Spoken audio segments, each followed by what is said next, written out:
Comfort is the enemy of greatness. Growth begins where your excuses end.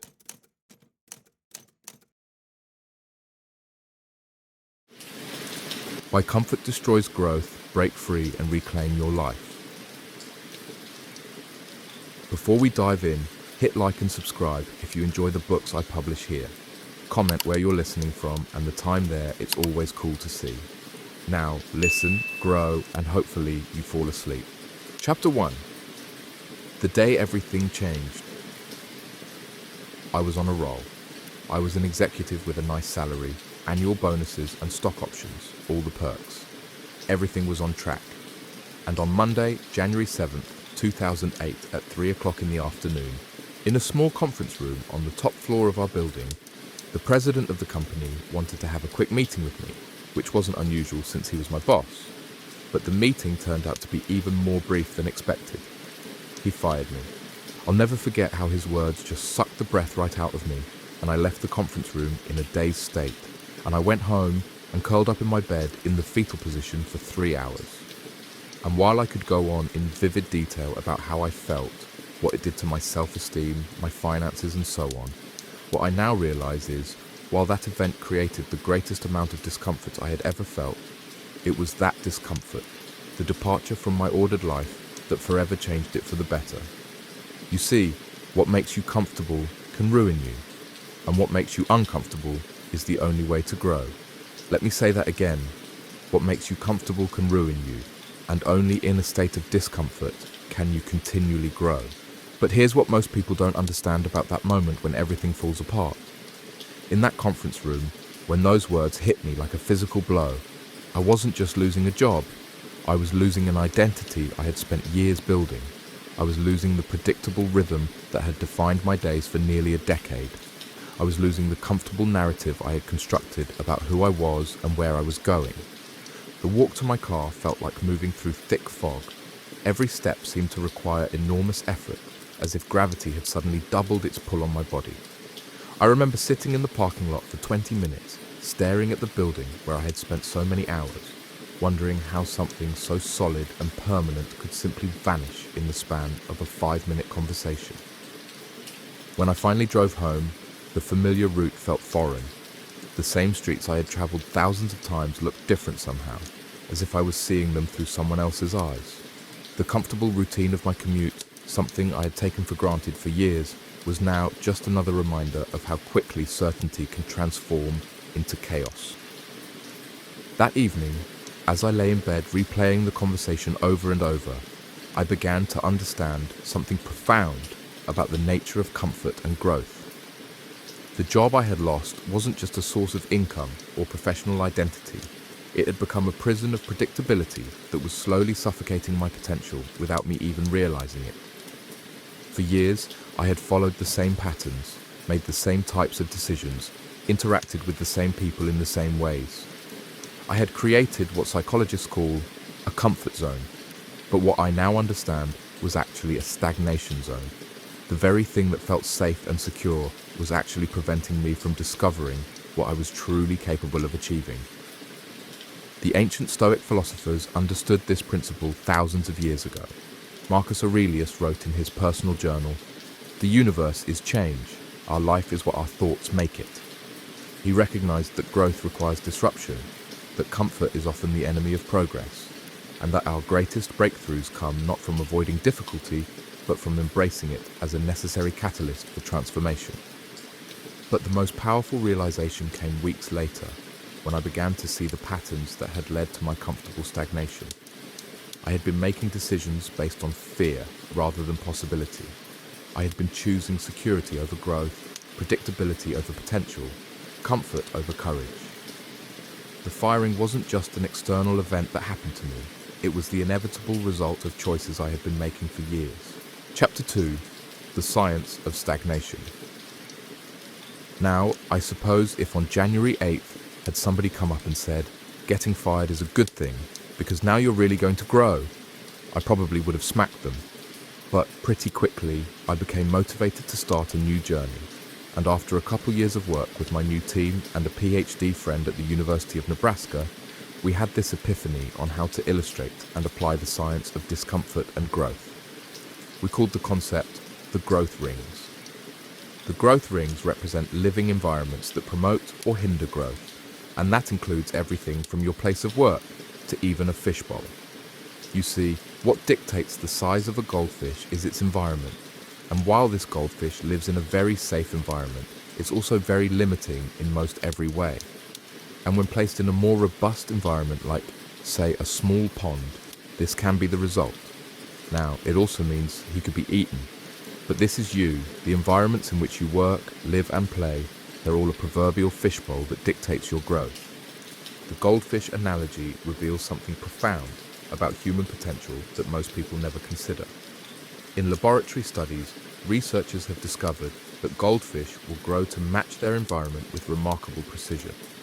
A goldfish in a small bowl will remain small, not because of genetic limitations, but because the environment signals to its biological systems that growth beyond a certain point is unnecessary or even dangerous. But here's where it gets really interesting. When that same goldfish is moved to a larger environment, something extraordinary happens. Its growth doesn't just resume, it accelerates. The fish doesn't gradually adjust to its new space over months or years. Within weeks, sometimes days, it begins expanding to match the possibilities of its new environment. The biological mechanisms behind this phenomenon are fascinating and directly applicable to human psychology and performance. The goldfish's brain receives constant environmental feedback that regulates hormone production, metabolism, and cellular growth. In a small bowl, stress hormones signal the body to conserve resources and limit development. In a larger pond, different hormonal cascades activate growth pathways that were dormant in the restricted environment. Human beings operate according to remarkably similar principles. Our brains are constantly scanning our environment for cues about what level of performance, achievement, and growth is appropriate or safe. When we consistently operate in comfortable, predictable environments, our neurological systems receive the same message as the goldfish in the small bowl. Conserve energy, avoid risk, maintain the status quo. This is why so many talented people plateau in their careers, relationships, and personal development. It's not because they lack ability or potential. It's because their environment is sending constant signals that growth beyond their current level is unnecessary or dangerous. Their comfort zone becomes a biological and psychological constraint that limits their development just as effectively as the walls of a fishbowl. The research on neuroplasticity supports this understanding. Dr. Michael Merzenich, a pioneer in brain plasticity research, has demonstrated that our brains remain capable of dramatic change and growth throughout our lives, but only when exposed to appropriate challenges and stimuli. When we operate in familiar, comfortable patterns, our neural pathways become increasingly rigid and automatic. When we deliberately seek out new challenges and uncomfortable situations, our brains respond by creating new connections and capabilities. But there's one crucial principle that changes everything about how we understand comfort and growth. The goldfish doesn't choose its environment. We do. Every day, through thousands of small decisions, we either expand or contract the boundaries of our personal fishbowl. We either seek out environments that challenge us to grow, or we retreat into familiar patterns that feel safe but limit our potential. The most successful people in any field understand this principle intuitively. They deliberately seek out situations that make them uncomfortable because they recognize that discomfort is the price of growth. They understand that the temporary pain of stretching beyond their current capabilities is far preferable to the permanent pain of unrealized potential. Chapter 3: The 4 Environments of Human Development. So, the first growth ring represents a low-performing, low-growth environment called stagnation. Stagnation is understood by having to follow too many steps and permissions and minutiae. That stifles creativity, independent thought, and action. To imagine an environment such as this, think no further than our state and federal governments. Now, the antithesis of stagnation is chaos, also low growth and low performing. Chaos can be caused by internal or external events or conditions. We see chaos occur at times in business mergers, natural disasters, and horrific events like 9/11. Chaos is having zero predictability or control over inputs and outcomes. Coming back down the growth rings, next to stagnation is the most desirable environment, order. Order is knowing that what you do or what is happening in your environment leads to a predictable outcome. And in predictability, comfort is found. But comfort is also what makes order so dangerous. Understanding these four environments, stagnation, chaos, order, and complexity, is crucial for anyone who wants to take control of their personal and professional development. Each environment creates different psychological conditions that either promote or inhibit growth, and most people spend their entire lives unconsciously moving between these states without understanding how to leverage them for maximum development. Stagnation is perhaps the most insidious of the four environments because it often masquerades as stability and security. In stagnant environments, there are rules for everything, procedures that must be followed, hierarchies that cannot be questioned, and systems that prioritize compliance over innovation. People in stagnant environments often feel busy and productive, but they're actually engaged in what researchers call pseudo-work, activities that consume time and energy without creating meaningful progress or development. The psychological impact of prolonged stagnation is devastating. When people are required to follow rigid procedures without understanding their purpose, when their ideas are consistently dismissed or ignored, when they're punished for taking initiative or thinking independently, their natural creativity and drive begin to atrophy. They develop what psychologist Martin Seligman calls learned helplessness, a condition where people stop trying to improve their situation because they've learned that their efforts don't matter. I've seen this phenomenon in countless organizations where talented, ambitious people gradually transform into disengaged, cynical employees who do the minimum required to avoid getting fired. They didn't start out that way. They were shaped by an environment that systematically discouraged growth, risk-taking, and independent thinking. Chaos represents the opposite extreme, where there's so much unpredictability and instability that people can't develop effective strategies or build on previous learning. In chaotic environments, the rules change constantly, goals shift without warning, and there's no reliable connection between effort and results. While chaos can sometimes spark innovation and breakthrough thinking, it's not sustainable as a long-term growth environment because it prevents the kind of deliberate practice and skill development that leads to mastery. The psychological stress of chaos is enormous. When people can't predict the consequences of their actions or plan effectively for the future, they often develop anxiety, decision paralysis, and a tendency to focus on short-term survival rather than long-term development. Chaos can be useful in small doses to break people out of rigid thinking patterns, but too much chaos leads to burnout and breakdown rather than growth. Order is where most people want to live because it provides the psychological comfort of predictability and control. In ordered environments, there are clear rules, reliable cause and effect relationships, and stable expectations. People know what's expected of them, how to succeed, and what rewards they can expect for their efforts. Order feels safe, secure, and manageable. But here's the mistake that destroys most people's progress. They become addicted to the comfort of order and resist any disruption to their predictable patterns. They create elaborate routines and systems designed to minimize uncertainty and maximize control. They choose familiar challenges they know they can handle rather than stretching into areas where success isn't guaranteed. The problem with order is that it's inherently limiting. When everything is predictable and controllable, there's no stimulus for growth or adaptation. People in ordered environments often plateau in their development because they're not being challenged to expand their capabilities or think in new ways. They become highly efficient at executing familiar tasks, but lose the ability to innovate, adapt, or handle unexpected challenges. The fourth environment, complexity, is where real growth happens. Complexity exists at the intersection of order and chaos, where there's enough structure to enable learning and progress, but enough uncertainty to require adaptation and innovation. In complex environments, people must constantly stretch beyond their current capabilities, develop new skills, and find creative solutions to novel problems. But the most powerful technique is still coming, and this is what separates people who achieve extraordinary results from those who remain stuck in comfortable mediocrity. The secret is learning to deliberately seek out and create complex environments that challenge you to grow, even when every instinct tells you to retreat to the safety of order. Chapter 4, The Comfort Trap. Because science shows that anytime you continually do something or even think about something the same way, you'll eventually stop growing. And this applies to every living thing, even our dog. You see, if Aspen had a chance, she'd choose comfort 6 days a week and twice on Sundays.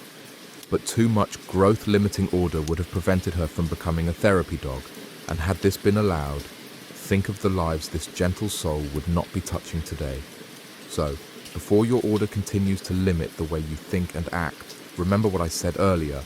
Growth only occurs in a state of discomfort. Now, think about the power of that phrase. Growth only occurs in a state of discomfort.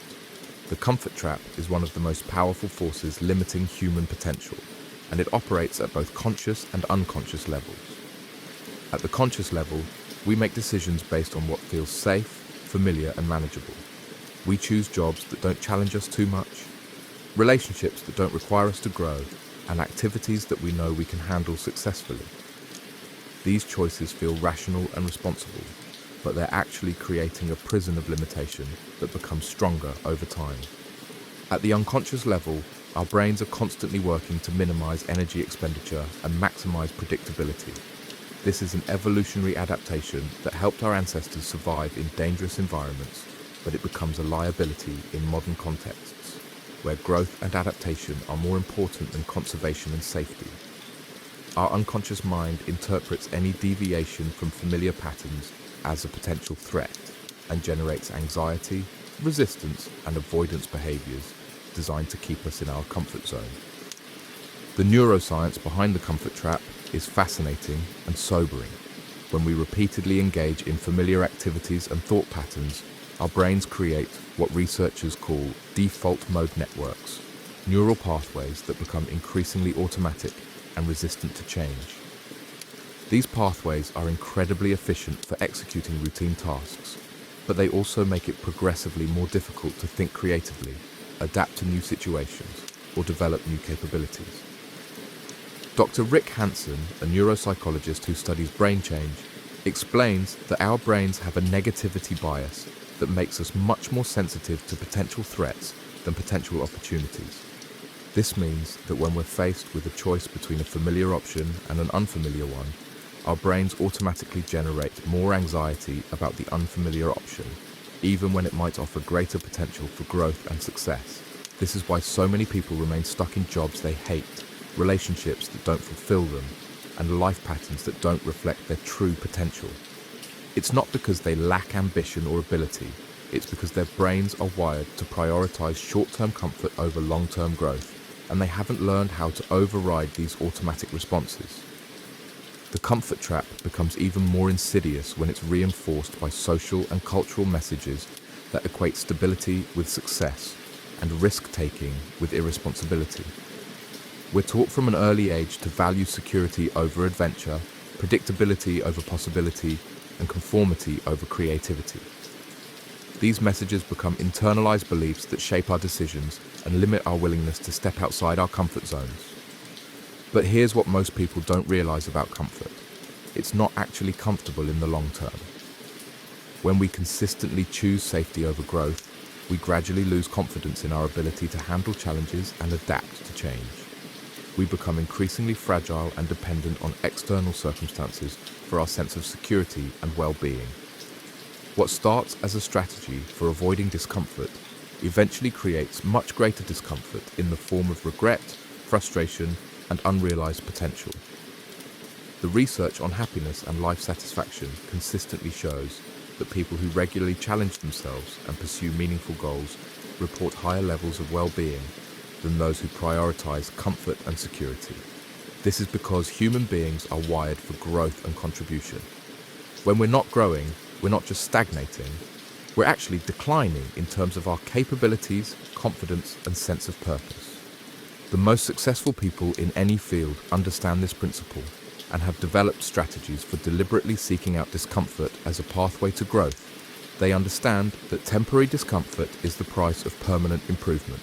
and they've learned to reframe challenges as opportunities rather than threats. Chapter 5. The Complexity Advantage.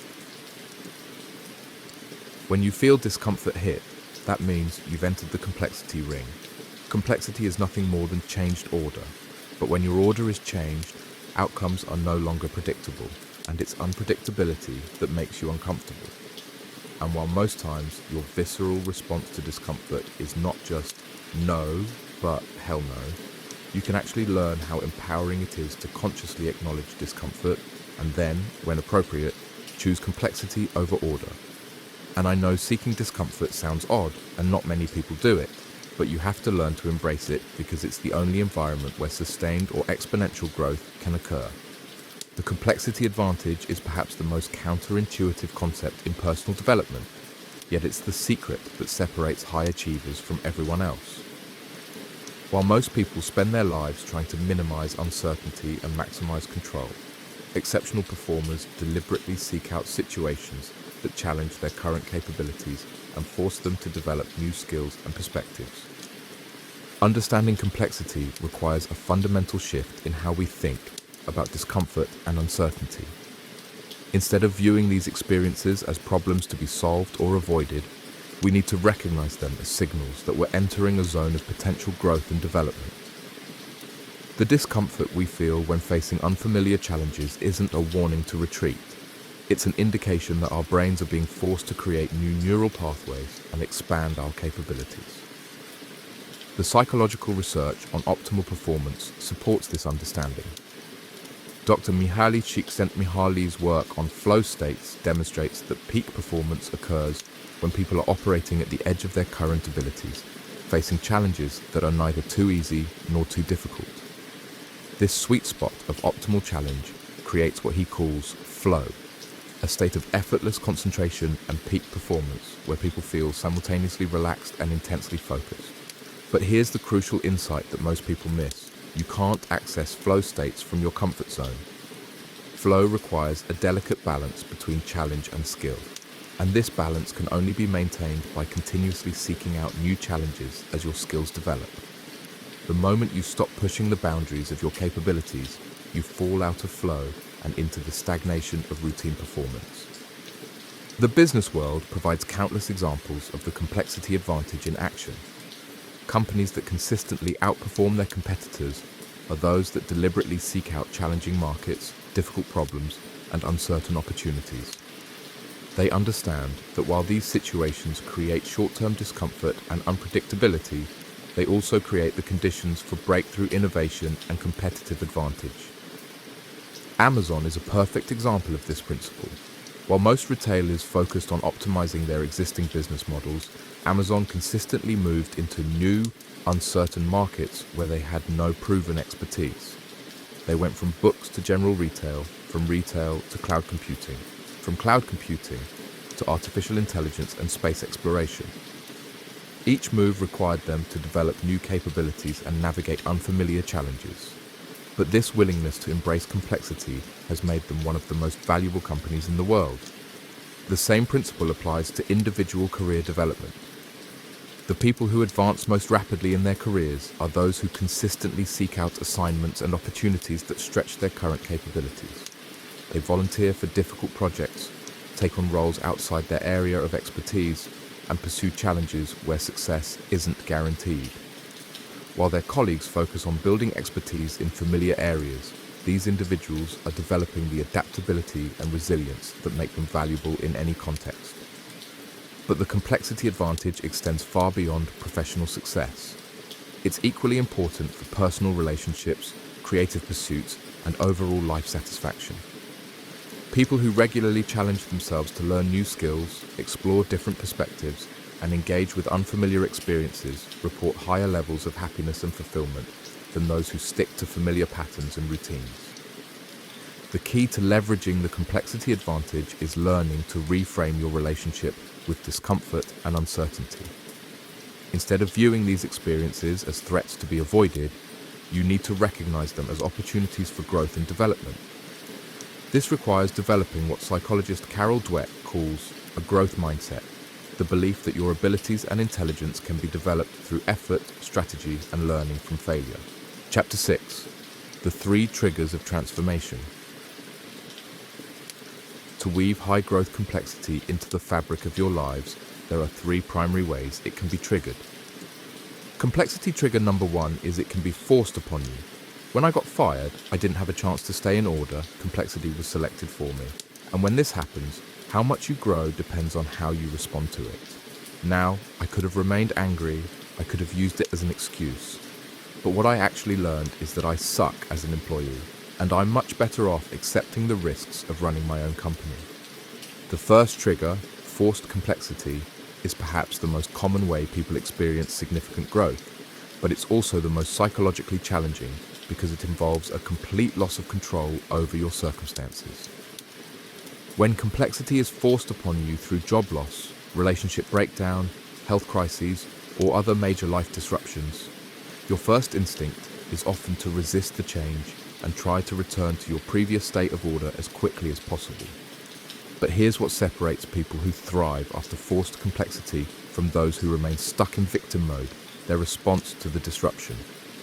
People who grow from forced complexity recognize that while they can't control what happened to them, they can control how they respond to it. They use the disruption as an opportunity to examine their previous patterns and make conscious choices about how they want to move forward.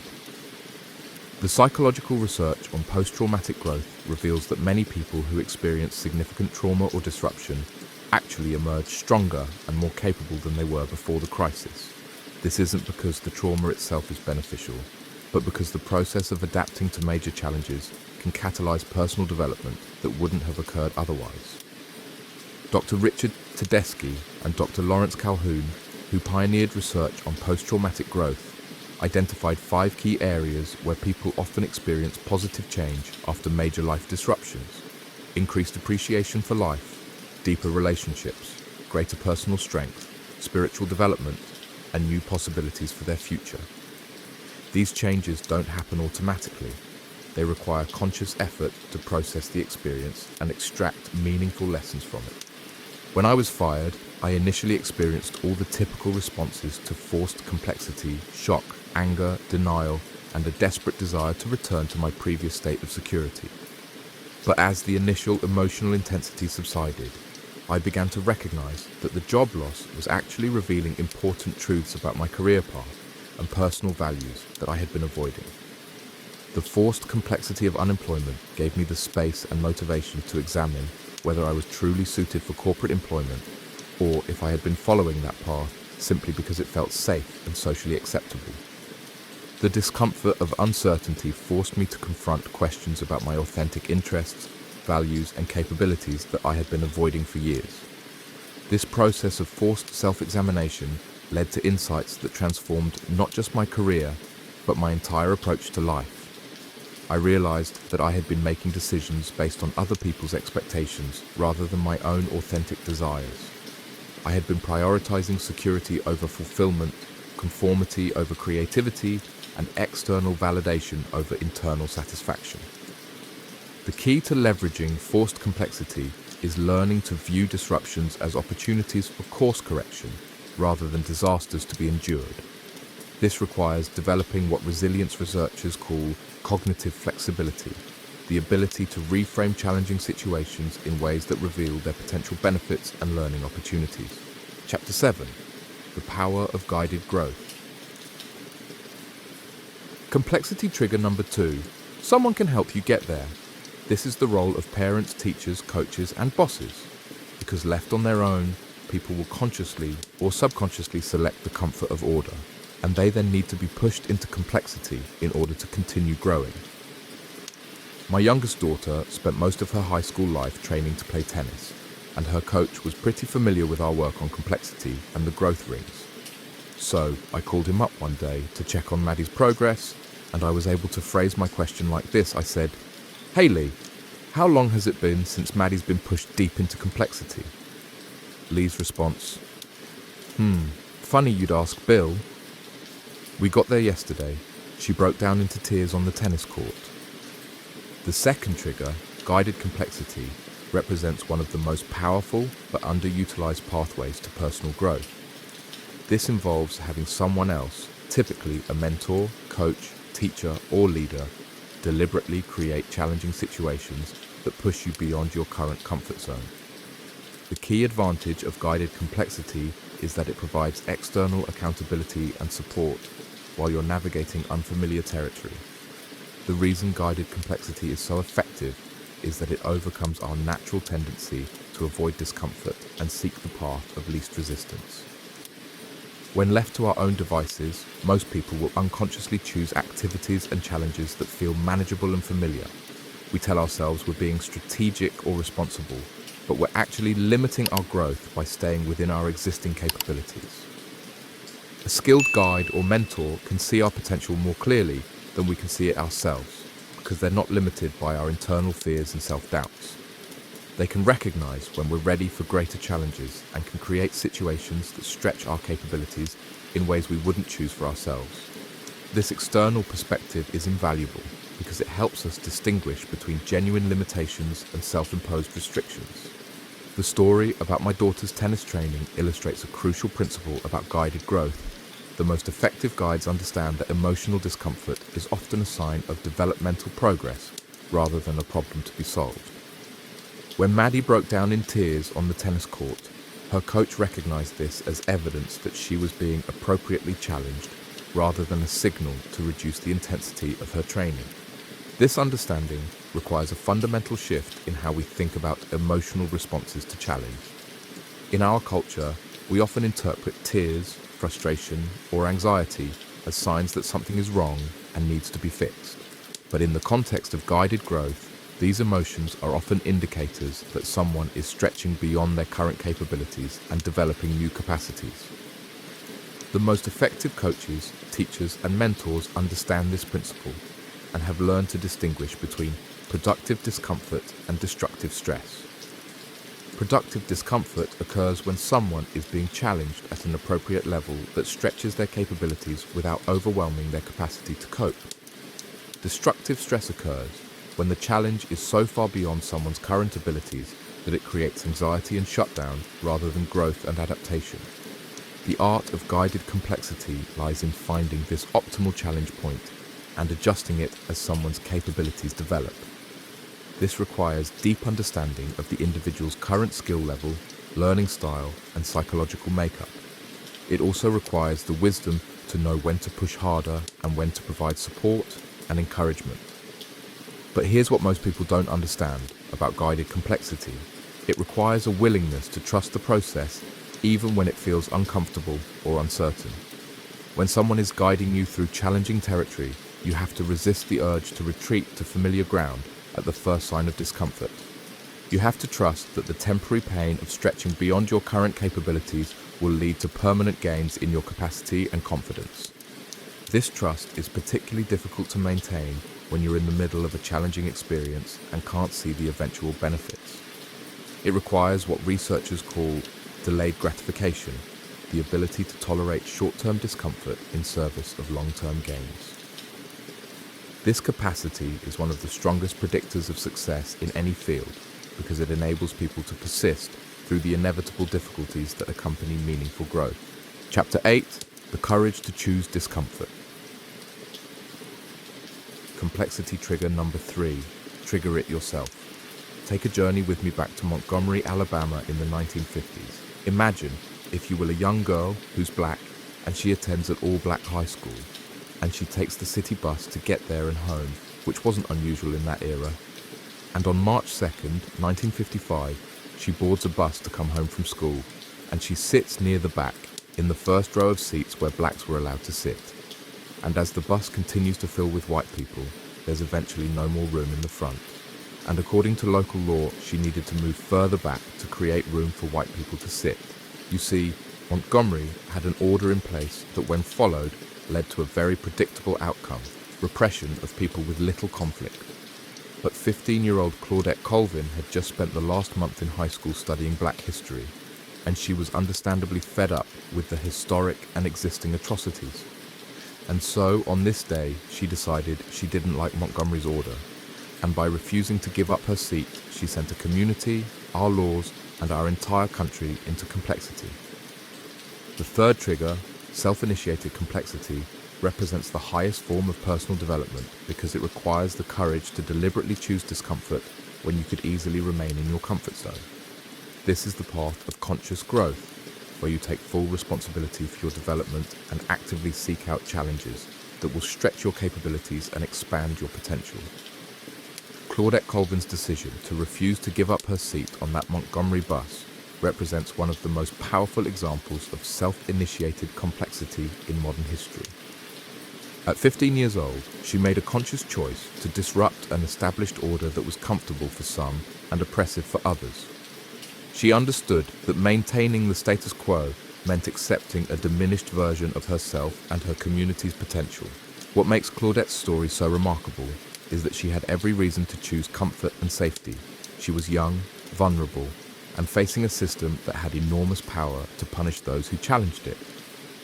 She could have easily rationalized staying in her seat as someone else's responsibility, or convinced herself that one person couldn't make a difference. Instead, she chose to act on her values, even though she knew it would create enormous discomfort and uncertainty for herself and others. The psychological courage required for self-initiated complexity cannot be overstated. When you choose to disrupt your own comfortable patterns, you're essentially betting on your ability to handle whatever challenges emerge from that disruption. You're choosing uncertainty over predictability, growth over safety, and potential over security. This requires a level of self-confidence and risk tolerance that most people never develop. But here's the secret that separates people who successfully initiate their own complexity from those who remain stuck in comfortable patterns. They understand that the pain of staying the same eventually becomes greater than the pain of changing. They recognize that avoiding short-term discomfort often leads to long-term suffering in the form of regret, frustration, and unrealized potential. The decision to initiate your own complexity often comes from a moment of clarity where you recognize that your current path, while comfortable, is not leading you toward the life you truly want to live. This might be a successful executive who realizes they're not fulfilled by their work, a person in a stable but passionless relationship, or someone who has been playing it safe for so long that they've lost touch with their authentic desires and capabilities. The process of self-initiated complexity typically begins with what researchers call cognitive dissonance, the uncomfortable feeling that arises when your actions don't align with your values or aspirations. This dissonance creates internal pressure for change, but it's up to you to decide whether to resolve that pressure by adjusting your expectations or by changing your circumstances. People who choose to initiate their own complexity understand that this internal discomfort is actually a signal that they're ready for growth. Instead of trying to eliminate the dissonance by lowering their standards or rationalizing their current situation, they use it as motivation to take action toward a more authentic and fulfilling life.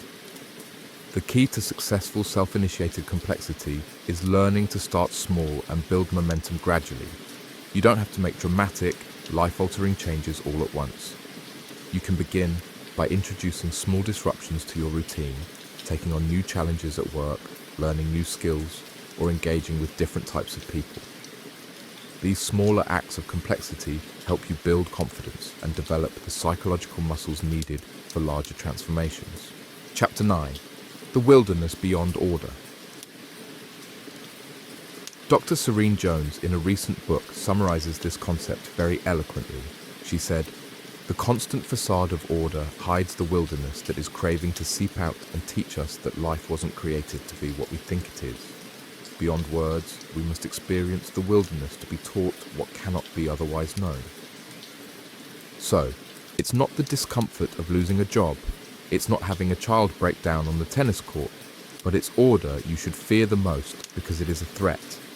And order disrupting people like Jesus, Galileo, Claudette Colvin, Aspen's trainer, and maybe even a few of you have already proven, it's not the complexity triggering individuals or events you should fear the most, but it's your own willingness to accept or seek discomfort that will dictate the growth of not just you, but our entire world. Dr. Serene Jones's insight about the wilderness that craves to seep out from beneath our carefully constructed order touches on something profound about human nature and the cost of excessive comfort. We are not designed to live in perfectly controlled, predictable environments. We are designed to explore, adapt, create, and grow. When we construct lives that are too ordered, too safe, too predictable, we suppress essential aspects of our humanity. The wilderness that Jones refers to represents our untapped potential, our unexplored capabilities, our undiscovered passions and purposes. This wilderness exists within every person, but it can only be accessed through experiences that take us beyond the boundaries of our current understanding and comfort. It cannot be reached through thinking, planning, or analyzing. It can only be discovered through direct experience of uncertainty, challenge, and growth. This is why so many people who appear successful on the surface often feel empty or unfulfilled. They have created lives that look impressive from the outside but feel hollow from the inside because they have never ventured into their own wilderness. They have optimized for safety and predictability at the expense of discovery and authenticity. The wilderness contains not just our individual potential, but also the solutions to problems we haven't yet learned how to solve. Every major breakthrough in human history has come from someone who was willing to venture beyond the established order and explore uncharted territory. These pioneers didn't have guarantees of success. They had to navigate uncertainty, face criticism, and risk failure in order to discover new possibilities. But here's what most people don't realize about the relationship between order and wilderness. Order is not inherently bad, and wilderness is not inherently good. The problem arises when order becomes rigid and exclusive, when it prevents exploration and growth rather than providing a foundation for it. Healthy order creates stability and structure that enables people to take calculated risks and explore new possibilities. Unhealthy order creates rigidity and fear that prevents any deviation from established patterns. The most fulfilled and successful people learn to dance between order and wilderness, using periods of stability to prepare for periods of exploration, and using periods of exploration to discover new forms of order that better serve their evolving understanding and capabilities. They understand that both stability and change are necessary for optimal human development. The fear of wilderness is really a fear of the unknown aspects of ourselves. When we venture beyond our familiar patterns and capabilities, we discover parts of ourselves that we didn't know existed. This can be exhilarating, but it can also be terrifying because it challenges our existing self-concept and forces us to expand our identity. Many people prefer the limitations of a known self to the uncertainty of an unknown self. They would rather remain stuck in familiar patterns that feel safe than risk discovering capabilities or desires that might require them to change their lives in significant ways. This is why so many people resist opportunities for growth, even when they intellectually understand that growth would. Chapter 10. The neuroscience of breakthrough. The human brain is simultaneously our greatest asset and our most formidable obstacle when it comes to personal growth. Understanding how our neural networks respond to comfort and challenge can unlock extraordinary potential that most people never access.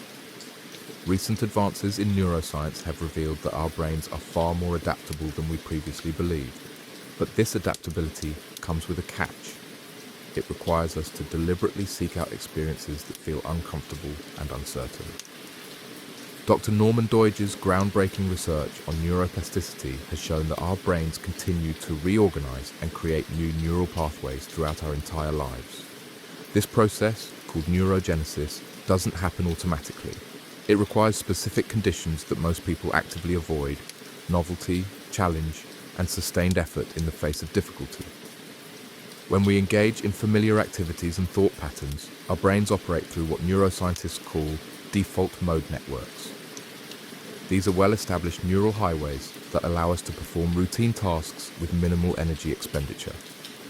While this efficiency is useful for everyday activities, it becomes a liability when we want to develop new capabilities or solve complex problems. The breakthrough happens when we deliberately disrupt these default patterns by exposing ourselves to novel challenges. When our brains encounter unfamiliar situations, they're forced to create new neural connections and pathways. This process is initially uncomfortable because it requires significantly more energy and attention than operating through established patterns. But here's where it gets fascinating. The discomfort we feel when learning something new or facing an unfamiliar challenge is actually the sensation of our brains physically rewiring themselves. The temporary confusion, frustration, and mental fatigue that accompany new learning are signs that neuroplasticity is occurring. Most people interpret these sensations as signals to retreat to familiar territory, but they're actually indicators that growth is happening at the cellular level.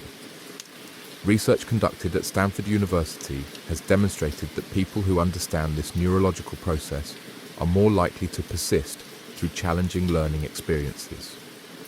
When participants were taught that mental struggle is a sign of brain growth rather than a sign of inadequacy, their performance on difficult tasks improved dramatically. They learned to reframe discomfort as progress rather than failure. The implications of this research extend far beyond academic learning. Every time we choose comfort over challenge, we're essentially choosing neural stagnation over neural growth. Every time we avoid situations that make us uncomfortable, we're missing opportunities to literally rewire our brains for greater capability and resilience. Consider the case of a software engineer who spent 15 years working in the same programming language and industry. Despite being highly competent in his familiar domain, he felt increasingly stagnant and unfulfilled. When his company was acquired and he was forced to learn new technologies and work in a different industry, his initial response was anxiety and resistance. However, within 6 months of embracing the challenge, he reported feeling more energized and creative than he had in years. Brain scans would have revealed increased activity in regions associated with learning and problem solving, along with the formation of new neural connections that enhanced his overall cognitive flexibility. The key insight is that our brains are designed to adapt and grow, but only when we provide them with appropriate stimuli. Comfort and predictability signal to our neural systems that adaptation is unnecessary. Challenge and uncertainty signal that new capabilities need to be developed. This understanding transforms how we approach personal and professional development.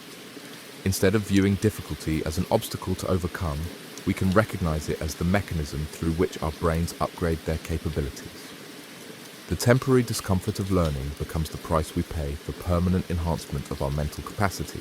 Chapter 11. The Innovation Imperative.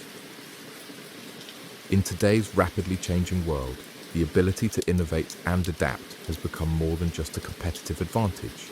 It's become a survival skill. Yet most people and organizations continue to operate according to principles that were designed for a stable, predictable world that no longer exists. They prioritize efficiency over adaptability, optimization over innovation, and certainty over exploration. The companies that thrive in uncertain environments are those that have learned to embrace what business strategists call productive instability. These organizations deliberately create internal disruption and challenge even when external circumstances are stable. They understand that waiting for external forces to push them into complexity often means waiting too long. 3M Corporation provides a compelling example of this principle in action. For decades, they've maintained a policy that allows employees to spend 15% of their work time on projects of their own choosing, even if those projects have no obvious connection to their current responsibilities. This policy has led to breakthrough innovations like Post-it notes, Scotch tape, and countless other products that have generated billions in revenue. What makes this approach so effective is that it systematically exposes employees to complexity and uncertainty. When people are working on unfamiliar projects outside their area of expertise, they're forced to develop new skills, think creatively, and collaborate with different types of people. The discomfort of not knowing exactly what they're doing becomes the catalyst for innovation and growth. But the innovation imperative extends far beyond corporate strategy. In our personal lives, we face the same choice between optimization and adaptation. We can focus on becoming increasingly efficient at familiar activities, or we can deliberately seek out new challenges that force us to develop new capabilities. The research on career success reveals a striking pattern. The people who advance most rapidly in their careers are not necessarily those who are most skilled in their current roles. They're the people who consistently seek out opportunities to develop new skills and take on unfamiliar challenges. They understand that in a rapidly changing world, adaptability is more valuable than expertise in any particular domain. This principle applies equally to personal relationships, creative pursuits, and overall life satisfaction. People who regularly challenge themselves to learn new things, explore different perspectives, and engage with unfamiliar experiences report higher levels of happiness and fulfillment than those who stick to familiar patterns and routines. The key to developing an innovation mindset is learning to reframe failure and uncertainty as valuable sources of information rather than problems to be avoided. When we try something new and it doesn't work as expected, we gain insights that wouldn't be available through any other means.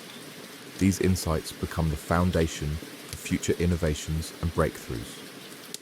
Consider the story of a marketing manager who decided to learn coding despite having no technical background. Her initial attempts were frustrating and often unsuccessful, but the process of learning to think algorithmically transformed how she approached marketing problems. She began to see patterns and opportunities that her purely marketing-focused colleagues missed, leading to innovative campaigns that significantly outperformed traditional approaches. The discomfort of being a beginner in an unfamiliar field became the source of competitive advantage in her primary field. This cross-pollination of ideas and perspectives is one of the most powerful benefits of deliberately seeking out complexity and challenge. But here's what separates successful innovators from those who remain stuck in familiar patterns. They've learned to tolerate the ambiguity and uncertainty that accompany exploration. They understand that innovation requires a willingness to operate without clear roadmaps or guaranteed outcomes. They've developed what researchers call tolerance for ambiguity, the ability to remain calm and focused when facing unclear or contradictory information. Chapter 12. The Relationship Revolution. Perhaps nowhere is the comfort trap more insidious than in our personal relationships. We tend to gravitate toward people who think like us, share our values, and confirm our existing beliefs. While this creates a sense of safety and belonging, it also limits our growth and understanding. The most transformative relationships are often those that challenge us, push us outside our comfort zones, and force us to examine our assumptions and beliefs. The psychological research on relationship satisfaction reveals a paradox. Couples who never argue or disagree often report lower levels of long-term satisfaction than those who engage in constructive conflict. This isn't because conflict itself is beneficial, but because the willingness to engage with differences and work through disagreements indicates a relationship that's growing and evolving rather than stagnating. When we avoid difficult conversations or challenging interactions in our relationships, we're essentially choosing comfort over growth. We're prioritizing short-term harmony over long-term development. While this might feel safer in the moment, it often leads to relationships that become increasingly shallow and unfulfilling over time. The most successful relationships are those where both people are committed to challenging each other to grow. This doesn't mean being critical or demanding. It means being willing to have honest conversations about difficult topics, to support each other through challenging experiences, and to encourage each other to pursue goals that might feel scary or uncertain. Consider the example of a couple where one partner wanted to start their own business, while the other preferred the security of traditional employment. The easy path would have been for the entrepreneurial partner to abandon their dreams to maintain relationship harmony, or for the security-minded partner to simply go along without expressing their concerns. Instead, they chose to engage with the complexity of their different perspectives. They had difficult conversations about risk, security, and their different visions for the future. They worked together to find ways to pursue the entrepreneurial dream while addressing legitimate concerns about financial stability. The process was uncomfortable and sometimes stressful, but it ultimately strengthened their relationship and led to outcomes that neither could have achieved alone. This principle extends beyond romantic relationships to friendships, family relationships, and professional partnerships. The people who contribute most to our growth are often those who challenge our thinking, introduce us to new perspectives, and encourage us to stretch beyond our current capabilities. But here's what most people don't understand about growth-oriented relationships. They require a fundamental shift from seeking validation to seeking truth. When we're primarily looking for people who will confirm our existing beliefs and make us feel good about ourselves, we're limiting our potential for development.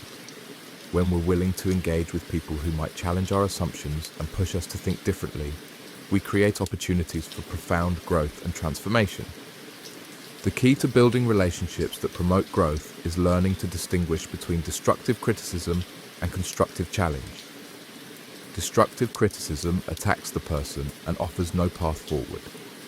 Constructive challenge questions ideas and behaviors while maintaining respect for the individual and offering support for positive change. People who master this distinction become magnets for other growth-oriented individuals. They create relationships characterized by mutual support, honest communication, and shared commitment to continuous development. These relationships become sources of strength and resilience that enable both people to take greater risks and pursue more ambitious goals than they could achieve alone.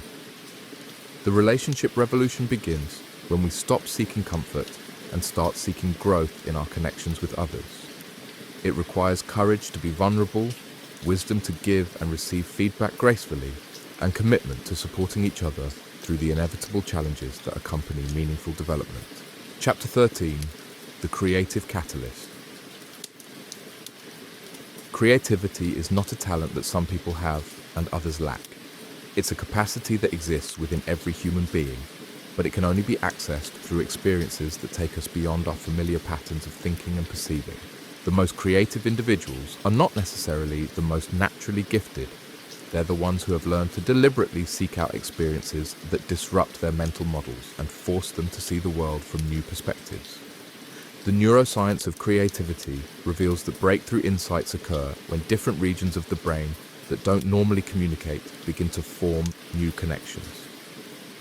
This process, called remote association, happens most readily when we're exposed to novel stimuli and unfamiliar challenges.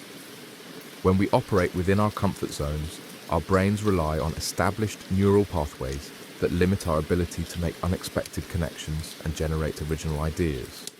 This is why many of history's greatest creative breakthroughs have come from people who were working outside their primary areas of expertise, or who were forced to adapt to unfamiliar circumstances. The discomfort of not knowing exactly what they were doing became the catalyst for innovative thinking and original solutions. Consider the story of a graphic designer who was struggling with creative block in her commercial work. Everything she produced felt derivative and uninspired. Instead of trying harder within her familiar domain, she decided to take a pottery class, something she had never done before and had no particular talent for. The experience of working with clay, with its unpredictable behavior and tactile demands, activated different neural networks than those she used in digital design. The frustration of being a beginner again, combined with the sensory richness of the pottery studio, began to influence her visual thinking in unexpected ways. Within months, her commercial work had taken on a new depth and originality that attracted high-profile clients and industry recognition. The key insight is that creativity requires what psychologists call cognitive flexibility, the ability to switch between different mental frameworks and see problems from multiple perspectives. This flexibility can only be developed through exposure to diverse experiences and unfamiliar challenges. But here's where most people go wrong. In their approach to creativity, they wait for inspiration to strike rather than actively creating the conditions that promote creative thinking. They assume that creativity should feel easy and natural, when in fact it often emerges from the struggle to make sense of complex or contradictory information. The most consistently creative people have learned to embrace what researchers call productive confusion. They deliberately seek out experiences that challenge their existing understanding and force them to develop new mental models. They understand that the temporary discomfort of not knowing how to solve a problem is often the prelude to breakthrough insights. This principle applies whether you're trying to solve a technical problem, create a work of art, or develop an innovative business strategy. The willingness to venture into unfamiliar territory and tolerate the uncertainty that comes with exploration is what separates truly creative solutions from merely competent ones. The creative catalyst is activated when we stop trying to control the creative process and start trusting it. This requires developing what Zen practitioners call beginner's mind, the ability to approach familiar problems with fresh eyes and open curiosity.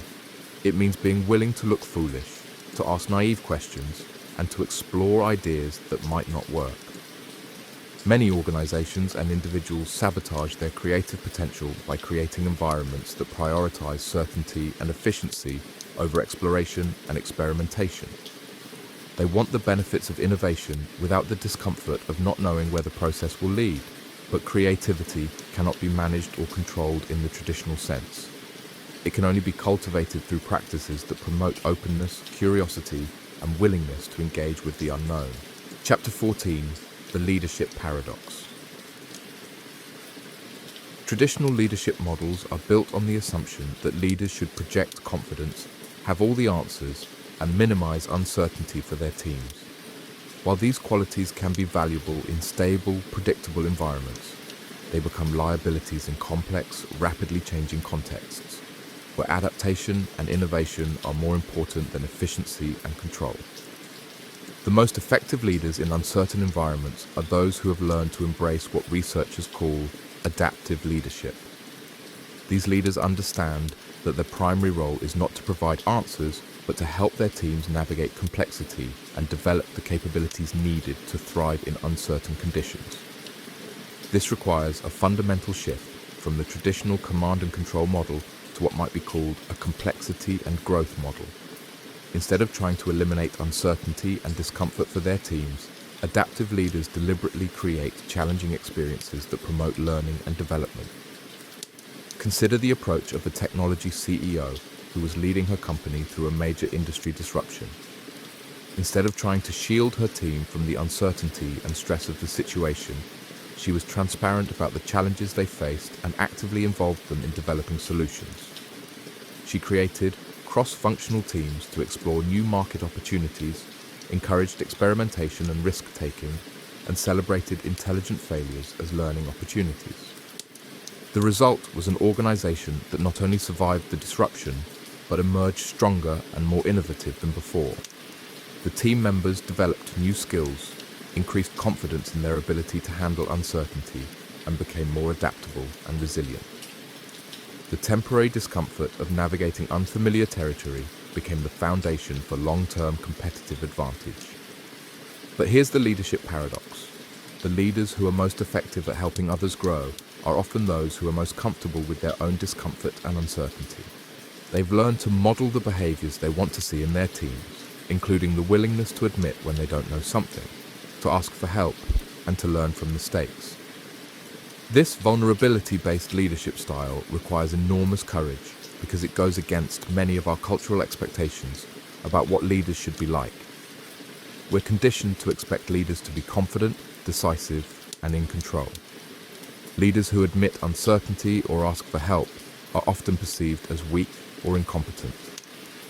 However, research on leadership effectiveness consistently shows that leaders who demonstrate appropriate vulnerability and authenticity are more trusted, more influential, and more successful at developing high-performing teams than those who try to project an image of infallibility. The key is learning to distinguish between productive vulnerability and destructive weakness. Productive vulnerability involves admitting when you don't know something while maintaining confidence in your ability to figure it out. It means being open about challenges while remaining committed to finding solutions. Destructive weakness involves giving up responsibility or becoming paralyzed by uncertainty. Leaders who master this distinction create what psychologists call psychological safety within their teams. Team members feel safe to take risks, admit mistakes, and propose unconventional ideas because they know they won't be punished for uncertainty or failure. This psychological safety is one of the strongest predictors of team performance and innovation. The leadership revolution begins when we stop expecting leaders to have all the answers and start expecting them to ask better questions. It requires leaders who are more interested in developing their team's capabilities than in demonstrating their own expertise. These leaders understand that their ultimate success is measured not by their personal achievements, but by the growth and development of the people they lead. Chapter 15, the financial freedom formula. Money and comfort have a complex relationship that most people never fully understand. While financial security can provide important stability and peace of mind, the pursuit of financial comfort often becomes a trap that limits our potential for both wealth creation and personal fulfillment. The most financially successful people are often those who are willing to embrace uncertainty and take calculated risks, rather than those who prioritize safety and predictability. The traditional approach to financial planning emphasizes security, diversification, and gradual wealth accumulation through conservative investments and steady employment. While this approach can provide a comfortable middle-class lifestyle, it rarely leads to significant wealth or financial freedom. The people who achieve extraordinary financial success are typically those who are willing to venture into complexity and uncertainty. This doesn't mean being reckless or gambling with money you can't afford to lose. It means understanding that significant financial rewards often require accepting higher levels of uncertainty and discomfort than most people are willing to tolerate.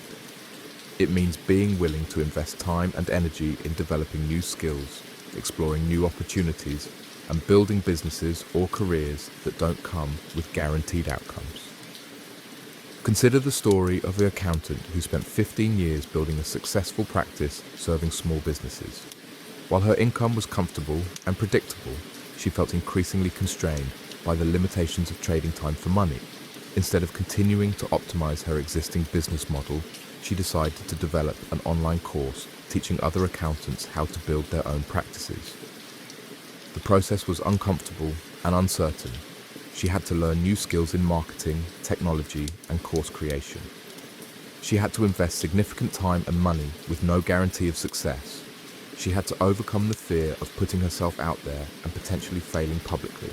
However, within 2 years, the online course was generating more revenue than her traditional practice, and she had created a scalable business model that didn't require her constant presence. The temporary discomfort of learning new skills and taking financial risks had led to greater financial freedom and flexibility than she could have achieved through traditional means. The key insight is that financial security and financial freedom are not the same thing. Financial security is about having enough money to maintain your current lifestyle without working. Financial freedom is about having enough money to pursue your authentic interests and values without being constrained by financial considerations. Most people focus on financial security because it feels safer and more achievable. They save money, invest conservatively, and try to minimize financial risk. While these strategies can provide security, they rarely lead to freedom because they're based on scarcity thinking rather than abundance thinking. People who achieve financial freedom think differently about money and risk. They understand that the biggest financial risk is not taking any risks at all. They're willing to invest in their own development, to start businesses, to pursue opportunities that might not work out. They understand that temporary financial discomfort is often the price of long-term financial freedom. But here's what separates successful risk takers from reckless gamblers. They take calculated risks based on careful analysis and preparation. They don't bet everything on a single opportunity, but they're willing to invest significant resources in opportunities that align with their skills and interests. They understand the difference between intelligent risk-taking and foolish speculation. The financial freedom formula is not about finding the perfect investment or business opportunity. It's about developing the mindset and skills that enable you to create value in any economic environment. It's about being willing to embrace uncertainty and discomfort in service of long-term goals rather than short-term comfort. Chapter 16, the health revolution. The relationship between comfort and health is more complex than most people realize. While we often think of comfort as being good for our well-being, excessive comfort can actually be detrimental to both our physical and mental health. Our bodies and minds are designed to adapt to challenges and stresses, and when we eliminate all discomfort from our lives, we often eliminate the very stimuli that keep us healthy and resilient. The concept of hormesis in biology describes how small amounts of stress or challenge can actually strengthen biological systems. This principle applies to everything from exercise and nutrition to mental challenges and social interactions. When we expose ourselves to appropriate levels of stress and discomfort, our bodies and minds adapt by becoming stronger and more resilient. Physical exercise provides the most obvious example of this principle.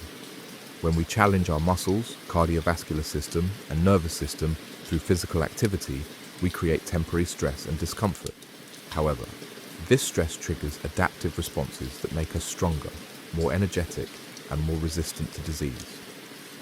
People who avoid physical discomfort in the name of comfort often end up with weaker, less resilient bodies that are more susceptible to illness and injury. The same principle applies to mental and emotional challenges. When we consistently avoid difficult conversations, challenging problems, or stressful situations, we don't develop the psychological resilience needed to handle life's inevitable difficulties. We become increasingly fragile and dependent on external circumstances for our sense of well-being. Consider the growing body of research on post-traumatic growth, which shows that people who successfully navigate major life challenges often emerge stronger and more resilient than they were before the crisis. This doesn't mean that trauma is good for us, but it does suggest that our capacity to grow from difficulty is much greater than most people realize. The key is learning to distinguish between beneficial stress and harmful stress. Beneficial stress is challenging but manageable, time-limited, and followed by periods of recovery. Harmful stress is overwhelming, chronic, and doesn't allow for adequate recovery. The goal is not to eliminate all stress from our lives, but to optimize the type and amount of stress we experience. This understanding has profound implications for how we approach health and wellness. Instead of trying to eliminate all discomfort and challenge from our lives, we can learn to seek out appropriate levels of beneficial stress that promote growth and resilience. In terms of physical health, this might mean embracing challenging workouts, trying new physical activities, or occasionally exposing ourselves to temperature extremes through practices like cold showers or sauna use. These practices create temporary discomfort but can lead to improved physical resilience and energy. In terms of mental health, this might mean deliberately engaging with challenging problems, learning new skills, or having difficult but important conversations. These experiences can be uncomfortable in the moment, but often lead to increased confidence, improved problem-solving abilities, and stronger relationships. The health revolution begins when we stop viewing discomfort as something to be avoided and start viewing it as a tool for optimization. This requires developing what researchers call stress inoculation, the ability to handle increasingly challenging situations by gradually exposing ourselves to manageable levels of stress and difficulty. But here's what most people miss about the relationship between challenge and health. The benefits come not just from the challenge itself, but from the recovery and adaptation that follows. This is why practices like meditation, adequate sleep, and social connection are so important. They provide the recovery periods that allow our bodies and minds to adapt and grow stronger from the challenges we face. Chapter 17, The Parenting Paradigm. Perhaps nowhere is the tension between comfort and growth more evident than in parenting. Every parent wants to protect their children from pain and difficulty, but this natural instinct can actually limit children's development and resilience. The most effective parents are those who learn to balance protection with appropriate challenge, creating environments that are safe enough for exploration, but challenging enough to promote growth. The research on child development consistently shows that children who are overprotected from difficulty and discomfort often struggle more as adults than those who are allowed to face age-appropriate challenges. This doesn't mean exposing children to unnecessary trauma or danger, but it does mean allowing them to experience the natural consequences of their actions and to work through problems on their own when appropriate. The concept of helicopter parenting describes the tendency to hover over children and intervene at the first sign of difficulty or discomfort.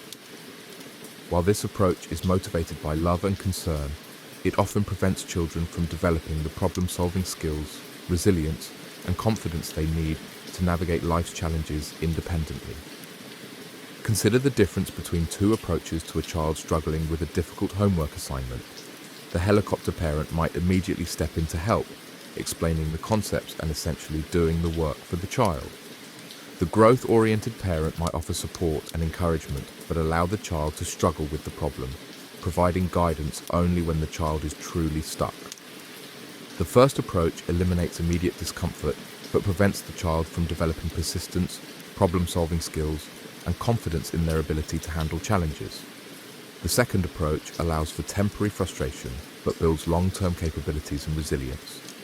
This principle applies to all aspects of child rearing, from academic challenges to social conflicts to physical activities. Children who are allowed to experience appropriate levels of difficulty and discomfort develop what psychologists call mastery orientation, the belief that they can improve their abilities through effort and persistence. Children who are consistently rescued from difficulty often develop helplessness orientation, the belief that their abilities are fixed and that they need external help to succeed. The key is learning to distinguish between appropriate challenge and harmful stress. Appropriate challenge is difficult but achievable, provides opportunities for learning and growth, and is accompanied by emotional support and encouragement. Harmful stress is overwhelming, beyond the child's developmental capacity, or lacks adequate support and guidance. But here's what many parents don't realize. Children are naturally drawn to challenge and complexity when they feel safe and supported. They want to test their limits, explore new territories, and master difficult skills. When we consistently prevent them from engaging with appropriate challenges, we're working against their natural developmental drives. The most resilient and confident children are often those whose parents have learned to be what researchers call authoritative rather than authoritarian or permissive. Authoritative parents set clear boundaries and expectations while also providing warmth, support, and opportunities for independence and growth. These parents understand that their job is not to eliminate all difficulty from their children's lives, but to help them develop the skills and mindset needed to handle difficulty effectively. They model resilience, problem-solving, and growth mindset in their own lives, showing their children that challenges are opportunities for learning rather than threats to be avoided. The parenting paradigm shift involves moving from protection-based parenting to preparation-based parenting. Instead of trying to shield children from all discomfort and challenge, we focus on preparing them with the tools, skills, and mindset they need to thrive in an uncertain and challenging world. Chapter 18, The Technology Trap. In our digital age, technology has created unprecedented opportunities for comfort and convenience. We can order food, entertainment, and virtually anything else we need without leaving our homes. We can connect with people around the world, access vast amounts of information, and automate many of life's routine tasks. While these capabilities offer tremendous benefits, they also create new forms of comfort traps that can limit our growth and development. The ease and convenience of modern technology can gradually erode our tolerance for discomfort and uncertainty. When we can get immediate answers to any question, instant gratification for most desires, and constant entertainment and distraction, we lose practice in dealing with boredom, confusion, and delayed gratification.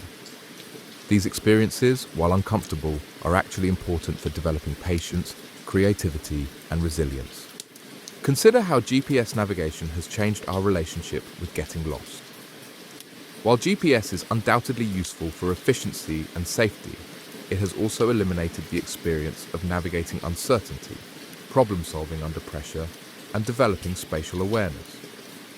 People who grew up with GPS often report feeling helpless and anxious when they don't have access to turn-by-turn directions, even in familiar areas. This example illustrates a broader principle. When technology eliminates discomfort and uncertainty from our lives, it can also eliminate opportunities for growth and skill development. The convenience that makes our lives easier in the short term can make us less capable and resilient in the long term.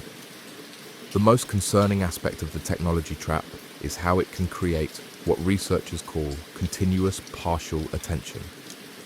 We become accustomed to constant stimulation and immediate responses, making it increasingly difficult to focus deeply on challenging tasks or tolerate periods of boredom and reflection.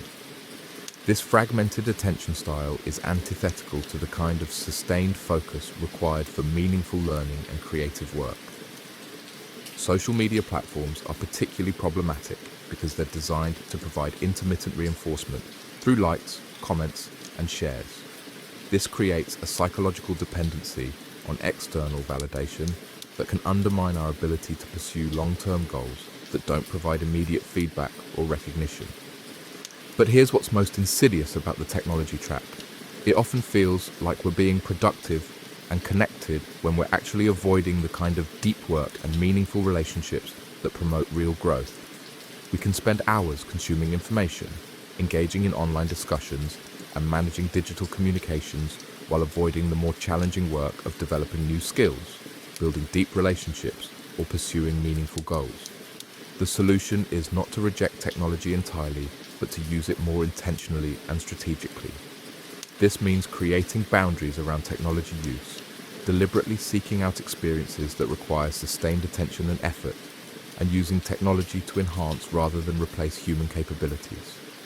Some practical strategies include setting specific times for checking email and social media rather than responding to notifications throughout the day, choosing to get lost occasionally and navigate without GPS, reading books and engaging in activities that require sustained attention, and prioritizing face-to-face interactions over digital communications when possible. The key insight is that technology should serve our growth and development rather than replacing the experiences that promote growth and development. When we use technology to eliminate all discomfort and uncertainty from our lives, we're also eliminating many of the experiences that make us stronger, more capable, and more resilient. The technology revolution has given us powerful tools, but it's up to us to use them wisely. This requires developing what might be called digital wisdom, the ability to leverage technology's benefits while avoiding its potential pitfalls. It means being intentional about when to embrace convenience and when to choose challenge, when to seek immediate answers and when to sit with questions, when to connect digitally and when to engage physically. Chapter 19, the legacy question. As we near the end of our exploration of comfort and growth, it's important to consider the broader implications of our choices. The decisions we make about comfort and challenge don't just affect our own lives, they shape the world we leave for future generations. Every time we choose growth over comfort, we're not just developing our own capabilities, we're modeling possibilities for others and contributing to the collective human potential. The legacy question is this: what kind of world do we want to create through our choices and actions? Do we want to create a world where people are encouraged to play it safe, avoid risks, and prioritize comfort over contribution? Or do we want to create a world where people are inspired to stretch beyond their current capabilities, take on meaningful challenges, and pursue their highest potential? The answer to this question has profound implications for how we live our lives, raise our children, lead our organizations, and participate in our communities. When we consistently choose comfort over growth, we're sending a message that safety is more important than possibility, that security is more valuable than contribution, and that avoiding failure is more important than pursuing success. But when we choose growth over comfort, we're demonstrating that human potential is worth the temporary discomfort of development, that meaningful contribution requires the courage to risk failure, and that the greatest security comes not from avoiding challenges, but from developing the capabilities to handle whatever challenges arise. Consider the ripple effects of a single person's decision to pursue a challenging goal despite uncertainty and discomfort. When a teacher decides to implement an innovative teaching method despite the risk of criticism, they're not just potentially improving their own effectiveness, they're modeling courage and innovation for their students and colleagues. When an entrepreneur starts a business despite the possibility of failure, they're not just pursuing their own dreams. They're creating jobs, solving problems, and demonstrating that ordinary people can create extraordinary value. These individual acts of courage and growth create what sociologists call social proof, evidence that challenging goals are achievable and that growth is possible. When others see someone like themselves taking risks and achieving results, it expands their own sense of what's possible and increases their willingness to pursue their own challenging goals. The legacy we leave is not just about our personal achievements, it's about the example we set and the possibilities we demonstrate for others.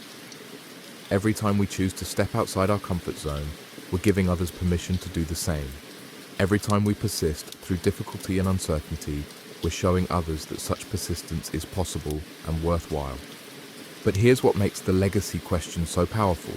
It shifts our focus from short-term comfort to long-term impact.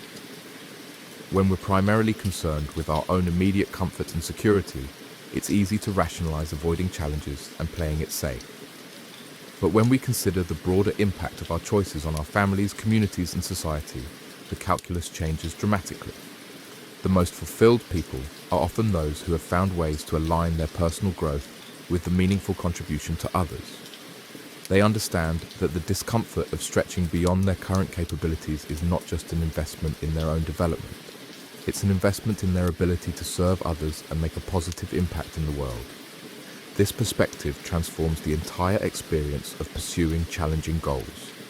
Instead of viewing difficulty and uncertainty as obstacles to be endured, we can view them as opportunities to develop the capabilities needed to make a meaningful difference. The temporary discomfort of growth becomes the price we pay for the privilege of contributing to something larger than ourselves. The legacy question ultimately asks us to consider what we want to be remembered for and what kind of impact we want to have on the world. Do we want to be remembered as people who played it safe and avoided risks, or as people who pursued meaningful goals despite uncertainty and difficulty? Do we want to contribute to a culture of comfort and complacency, or to a culture of growth and possibility? The answer to these questions should inform every major decision we make about our careers, relationships, and life direction. When we're clear about the legacy we want to leave, it becomes much easier to choose growth over comfort, even when that choice requires significant sacrifice and uncertainty. Chapter 20: The Spiritual Dimension of Growth. Beyond the psychological, physical, and social aspects of growth lies a deeper dimension that many people overlook: the spiritual significance of choosing challenge over comfort. This isn't necessarily about religious belief, but rather about connecting with something larger than our immediate desires and fears. When we consistently choose growth over comfort, we're participating in what philosophers and spiritual teachers have long recognized as the fundamental purpose of human existence: the continuous expansion of consciousness and capability. The world's wisdom traditions, from Buddhism to Stoicism to indigenous spiritual practices, all emphasize the importance of voluntary discomfort as a path to enlightenment and fulfillment. The Buddha's teaching about the necessity of suffering for awakening, the Stoic practice of voluntary hardship, and the vision quest traditions of Native American cultures all recognize that meaningful growth requires us to move beyond our immediate comfort zones. This spiritual dimension of growth provides a framework for understanding why the pursuit of comfort alone feels ultimately empty and unsatisfying. When we organize our lives around avoiding discomfort and maximizing pleasure, we're operating from what spiritual teachers call the small self, the part of us that's concerned only with immediate gratification and personal safety. While this aspect of ourselves serves important survival functions, it cannot provide the sense of meaning and purpose that comes from connecting with our deeper potential. The larger self emerges when we're willing to endure temporary discomfort in service of values and goals that transcend our immediate personal interests. This might involve pursuing a creative project that matters to us, despite the risk of criticism, starting a business that could help others, despite the possibility of failure, or developing skills that could enable us to contribute more meaningfully to our communities despite the effort required. Consider the story of a successful lawyer who felt increasingly disconnected from her work despite achieving everything she had thought she wanted: partnership in a prestigious firm, financial security, and professional recognition. The comfort and status she had worked so hard to achieve felt hollow and meaningless. After years of internal struggle, she decided to leave her lucrative practice to start a non-profit organization focused on providing legal services to underserved communities. The transition was financially and emotionally challenging. She had to learn new skills, work with limited resources, and face uncertainty about her organization's future. However, she reported feeling more alive and purposeful than she had in years. The discomfort of leaving her comfortable situation had connected her with a deeper sense of meaning and contribution that no amount of external success could provide. This spiritual dimension of growth helps explain why people who consistently choose challenge over comfort often report higher levels of life satisfaction and fulfillment, even when their external circumstances might appear more difficult than those who prioritize comfort and security. they're operating from a deeper understanding of what it means to live a meaningful life. The key insight is that spiritual growth and personal development are not separate processes, but different aspects of the same fundamental journey toward realizing our full potential. When we choose to stretch beyond our current capabilities, we're not just developing new skills or achieving external goals. We're participating in the ongoing evolution of consciousness itself. This perspective transforms how we understand the relationship between comfort and growth.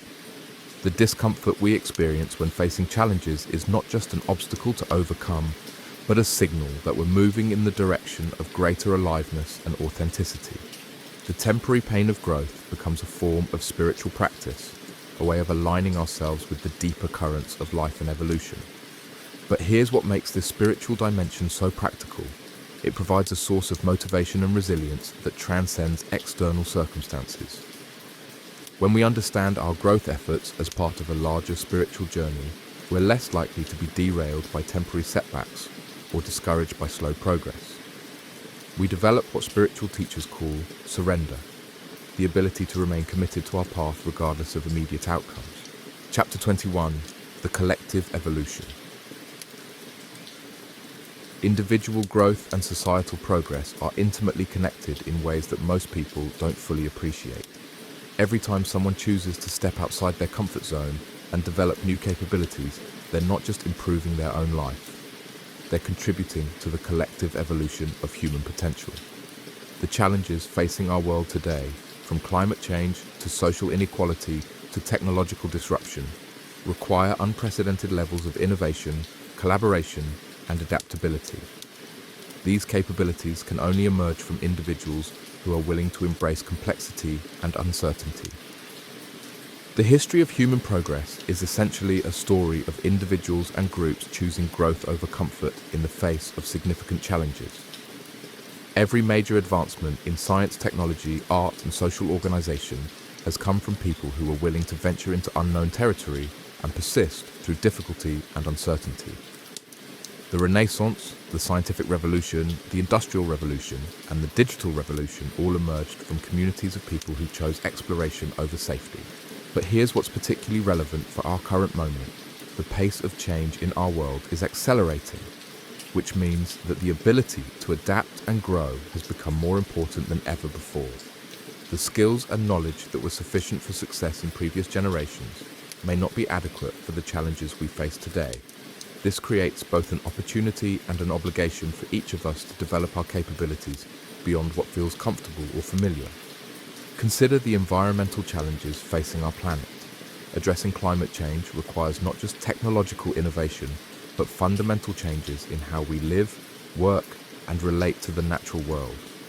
These changes will require millions of people to step outside their comfort zones, learn new skills, and adopt new behaviors. The individuals who are willing to embrace this discomfort and uncertainty will be the ones who create the solutions our world desperately needs. The same principle applies to social and economic challenges. Creating more equitable and sustainable societies requires people who are willing to question existing systems, experiment with new approaches, and persist through the inevitable resistance and setbacks that accompany social change. This work is inherently uncomfortable because it involves challenging established power structures and confronting difficult truths about inequality and injustice.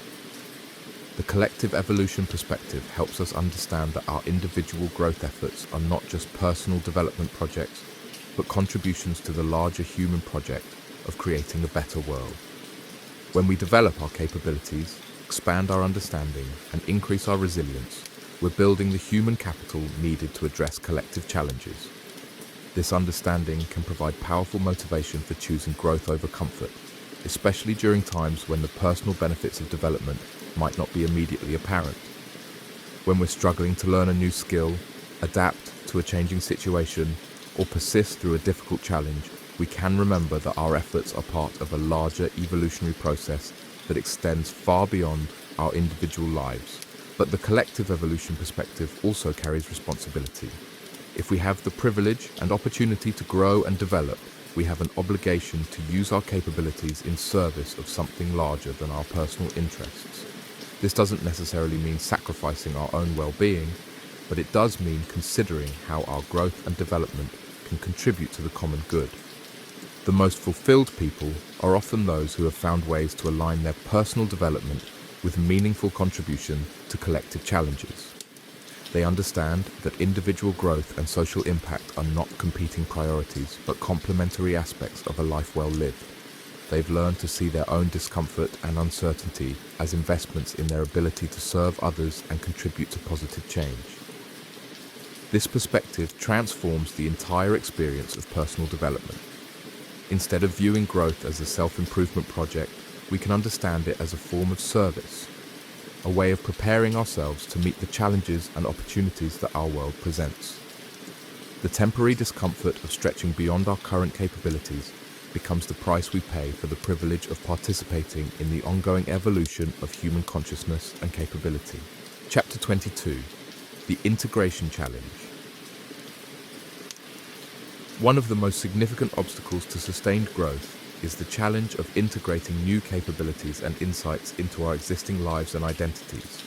It's one thing to have a breakthrough experience or develop a new skill. It's another thing entirely to maintain that growth and continue building upon it over time. Most people experience cycles of expansion and contraction, making progress for a while before retreating to familiar patterns and comfort zones. The integration challenge occurs because growth often requires us to fundamentally change how we see ourselves and how we operate in the world. When we develop new capabilities or gain new insights, we're not just adding to our existing toolkit.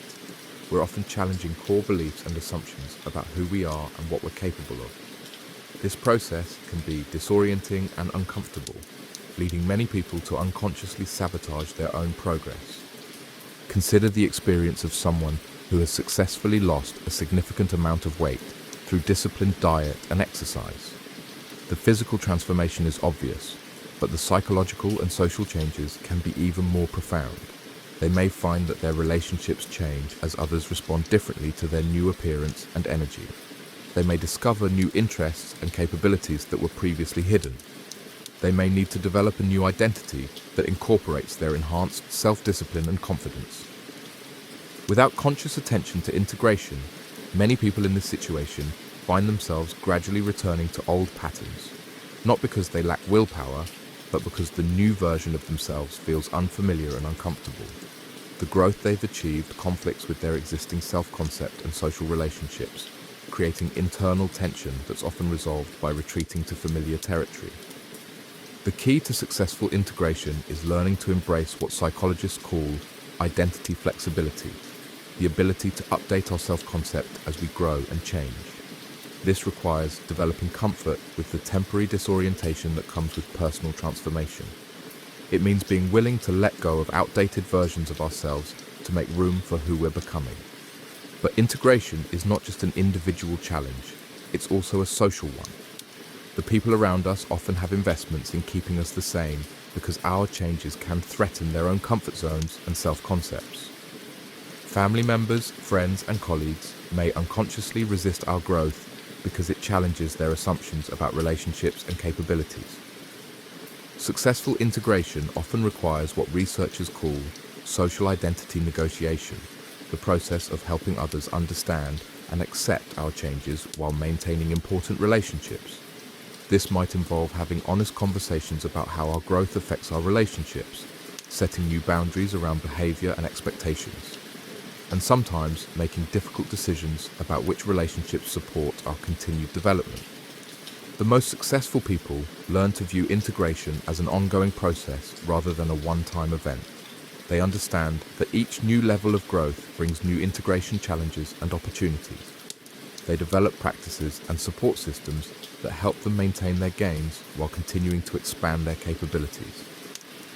These practices might include regular reflection and journaling to track their progress and identify areas where they're slipping back into old patterns, seeking out mentors and peers who support their growth rather than their comfort, creating environmental changes that reinforce new behaviors and mindsets, and developing rituals and routines that help them embody their new capabilities consistently.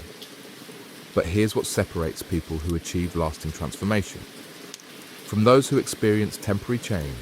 They learn to find comfort in the ongoing process of growth itself rather than seeking a final destination where they can rest and stop developing. They understand that integration is not about reaching a stable endpoint, but about developing the capacity to continuously evolve and adapt. This perspective transforms the integration challenge from an obstacle to overcome into an opportunity for deeper development. Each integration challenge becomes a chance to develop greater self-awareness, stronger relationships, and more sophisticated capabilities. The discomfort of changing our identity becomes the price we pay for the privilege of continuous evolution and expansion. Chapter 23: The Mastery Mindset.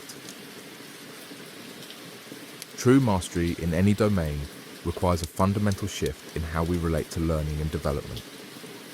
Most people approach skill acquisition with what researchers call a performance mindset, focusing primarily on demonstrating competence and avoiding mistakes.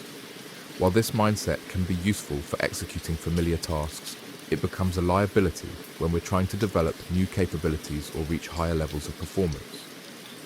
The mastery mindset, by contrast, is characterized by a focus on learning and improvement, rather than on immediate performance. People with a mastery mindset are willing to look foolish, make mistakes, and struggle with difficult challenges because they understand that these experiences are essential for long-term development. They're more interested in the process of getting better than in appearing competent. This distinction becomes particularly important as we advance in our chosen fields and face increasingly complex challenges. The strategies that got us to our current level of competence may not be sufficient for reaching the next level. Continued growth often requires us to temporarily step back from our areas of strength and venture into unfamiliar territory where we're beginners again.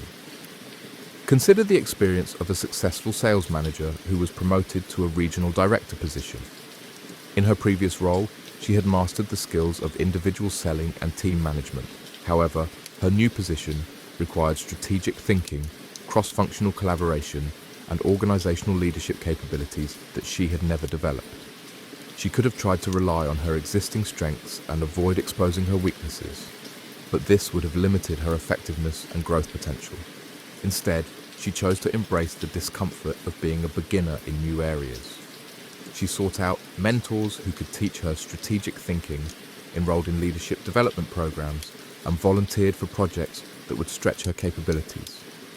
She was willing to make mistakes and receive feedback because she understood that temporary incompetence was the price of long-term mastery. The mastery mindset requires what psychologist Carol Dweck calls a growth mindset, the belief that abilities can be developed through effort and practice rather than being fixed traits. People with growth mindsets are more likely to persist through challenges, learn from failures, and seek out opportunities for development. They understand that their current capabilities are just starting points rather than limitations. But developing a mastery mindset goes beyond just believing that improvement is possible. It requires developing specific practices and approaches that support continuous learning and development. These might include seeking out increasingly difficult challenges that stretch current capabilities, actively soliciting feedback from mentors, peers, and even critics, studying the approaches of people who have achieved higher levels of performance, and regularly reflecting on lessons learned and areas for improvement. The most important aspect of the mastery mindset is learning to find satisfaction in the process of improvement rather than just in the outcomes. People who achieve true mastery often report that their greatest satisfaction comes not from their achievements, but from the ongoing challenge of getting better. They've learned to love the struggle itself, understanding that the discomfort of stretching beyond current capabilities is where real growth happens. This perspective transforms how we approach setbacks and failures. Instead of viewing mistakes as evidence of inadequacy, we can see them as valuable information about areas that need development. Instead of avoiding challenges that might expose our weaknesses, we can seek them out as opportunities for growth. The temporary discomfort of not knowing how to do something becomes the excitement of learning something new. But here's what makes the mastery mindset so powerful. It's self-reinforcing. The more we embrace challenges and learn from difficulties, the more confident we become in our ability to handle whatever challenges arise. This confidence enables us to take on even greater challenges, creating an upward spiral of growth and development that can continue throughout our lives. The mastery mindset is not just about professional development. It applies to every area of life where we want to grow and improve. Whether we're trying to become better parents, partners, friends, or citizens, the same principles apply. Embrace challenges, learn from mistakes, seek feedback, and focus on the process of improvement rather than just the outcomes. Chapter 24, The Courage Cultivation. Courage is not the absence of fear, but the willingness to act in spite of fear. This distinction is crucial for understanding how to develop the capacity to choose growth over comfort consistently. Most people wait for fear to disappear before taking action, but courage emerges from learning to move forward while fear is still present. The cultivation of courage is perhaps the most important skill for anyone committed to continuous growth and development. The neuroscience of courage reveals that brave actions actually rewire our brains to become more resilient and less reactive to fear. Each time we choose to face a challenge, despite feeling afraid, we strengthen neural pathways associated with confidence and weaken those associated with avoidance and anxiety. This means that courage is not a fixed trait, but a capacity that can be developed through practice and repetition. However, most people misunderstand how to build courage effectively.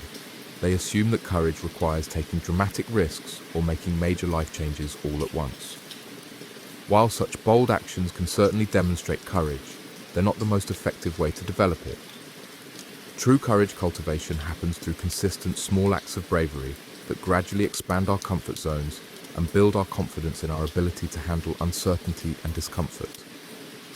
Consider the approach of a software engineer who wanted to transition into public speaking and thought leadership in her field. The idea of speaking in front of large audiences terrified her, but she understood that this capability would be essential for her career goals. Instead of immediately signing up to give a keynote presentation, she started with much smaller challenges. She began by asking questions during team meetings, then volunteered to give brief updates to her department. She joined a local Toastmasters group where she could practice speaking in a supportive environment. She started writing blog posts about technical topics and sharing them with colleagues. Each of these actions felt uncomfortable and required courage, but they were manageable challenges that built her confidence incrementally. Over the course of 2 years, she gradually worked her way up to giving presentations at industry conferences and being recognized as a thought leader in her field. The key was not eliminating fear, but learning to act effectively while fear was present. Each small act of courage made the next slightly larger challenge feel more manageable. This approach to courage cultivation is based on what psychologists call systematic desensitization, the process of gradually exposing ourselves to increasingly challenging situations while maintaining a sense of safety and control. By starting with manageable challenges and building success experiences, we develop both the skills and the confidence needed to handle larger challenges. But courage cultivation requires more than just exposure to challenging situations. It also requires developing what researchers call emotional regulation skills, the ability to manage our internal responses to fear and uncertainty. This might involve learning breathing techniques that help calm the nervous system, developing mental frameworks that help us interpret challenges as opportunities rather than threats, and building support networks that provide encouragement and guidance during difficult times. The most courageous people are not those who never feel afraid, but those who have learned to work effectively with fear. They understand that fear often contains valuable information about potential risks and challenges, but they don't let fear make their decisions for them. They've developed the ability to feel afraid and act courageously simultaneously. This capacity becomes particularly important when we're facing the kind of complex long-term challenges that characterize meaningful growth and development. Starting a business, changing careers, ending unhealthy relationships, or pursuing creative projects all involve extended periods of uncertainty and discomfort. The ability to maintain courage over time, not just in moments of crisis, is what separates people who achieve their goals from those who give up when things get difficult. The cultivation of courage also has a social dimension. When we act courageously, we give others permission to do the same. Our willingness to face challenges and take risks can inspire others to pursue their own growth and development. This creates positive ripple effects that extend far beyond our individual lives. But perhaps most importantly, courage cultivation connects us with our deepest values and aspirations. When we're willing to face discomfort and uncertainty in service of what matters most to us, we're living with integrity and authenticity. The temporary fear and discomfort become the price we pay for the privilege of creating a life that reflects our highest potential and deepest commitments. Chapter 25: The Wisdom of Seasons. Human growth and development, like natural systems, follow cyclical patterns that include periods of expansion and contraction, activity and rest, challenge and integration. Understanding and working with these natural rhythms rather than fighting against them is essential for sustainable long-term development. The wisdom of seasons teaches us that there are appropriate times for pushing beyond our comfort zones and appropriate times for consolidating our gains and preparing for the next phase of growth. Many people make the mistake of trying to maintain constant growth and expansion, pushing themselves relentlessly without allowing for periods of rest and integration. This approach often leads to burnout, regression, and ultimately less progress than a more balanced approach that honors natural cycles.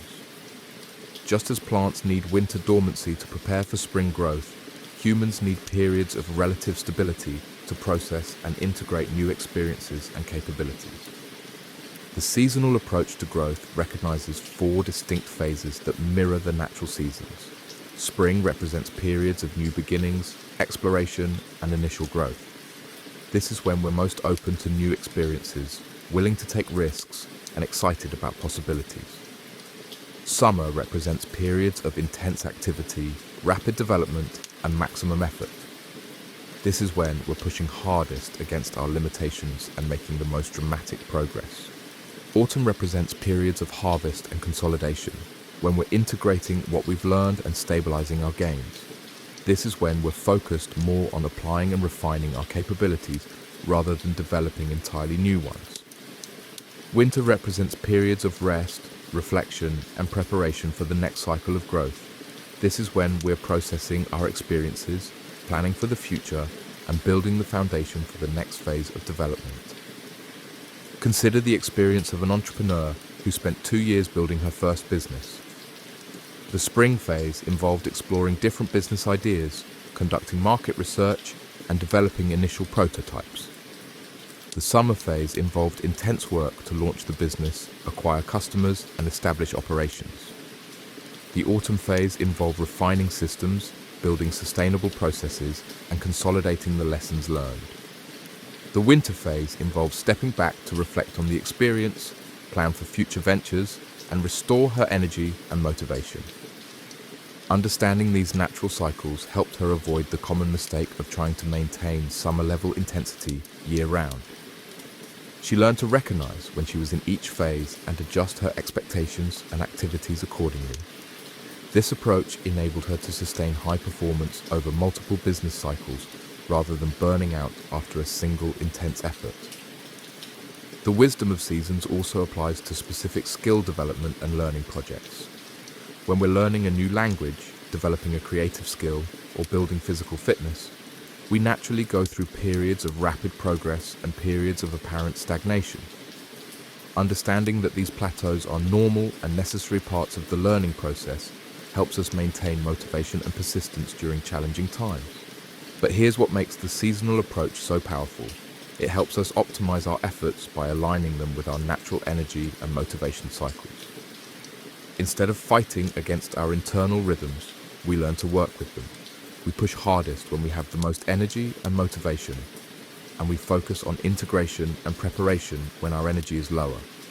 This approach requires developing what might be called seasonal intelligence, the ability to recognize which phase we're in and adjust our strategies accordingly.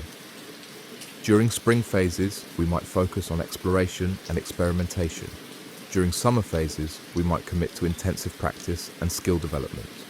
During autumn phases, we might focus on application and refinement. During winter phases, we might focus on reflection and planning. The seasonal approach also helps us maintain perspective during difficult periods. When we're struggling with a challenge or feeling stuck in our development, we can remember that this might be a natural part of our current season rather than evidence that we're failing or moving in the wrong direction. Winter always precedes spring, and periods of apparent stagnation often precede periods of rapid growth. Most importantly, the wisdom of seasons teaches us that sustainable growth requires patience and trust in natural processes. We don't need to force constant progress or maintain relentless intensity. We can trust that by working with our natural rhythms and honoring the requirements of each season, we'll achieve more sustainable and satisfying development over time. Chapter 26: The Ultimate Freedom. As we reach the culmination of our exploration into why comfort destroys growth, we arrive at a profound paradox. The ultimate freedom comes not from eliminating all discomfort and challenge from our lives, but from developing the capacity to choose our discomfort consciously and purposefully.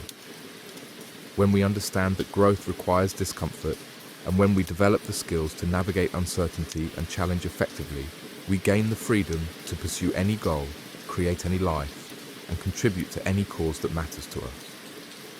This ultimate freedom is fundamentally different from the false freedom that our comfort-seeking culture often promotes.